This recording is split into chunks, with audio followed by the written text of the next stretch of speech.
The UAE, where I'm based, is one of the most diverse places in the world, but it's not diverse in the same way as America. It's not a melting pot.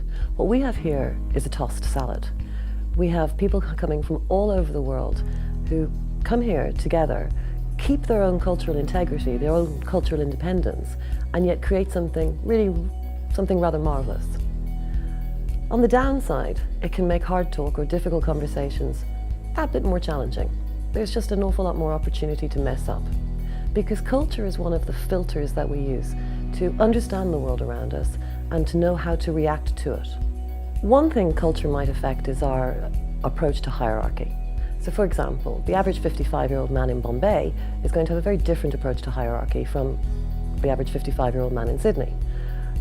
That difference in attitude towards hierarchy is going to make it more or less difficult for that person to have the difficult conversation with, for example, their boss. But that's a generalization. It's perfectly possible that our gentleman from Bombay was born to the most progressive parents, went to the first Montessori school, and is determined to make sure that everybody around him is treated equally. It's possible. And it's important to remember that, because according to Harvard Business Review, one of the major stumbling blocks that we have in cross-cultural negotiation is that stereotyping of other people's cultures. What's more than possible, in fact probable, is that culture changes over time. So the average 15-year-old sitting in Mumbai today is having a very different approach to hierarchy than the 15-year-old 40 years ago in Bombay. Culture is important, but every culture has both positive and negative aspects when it comes to hard talk. Nobody can make the decision for you.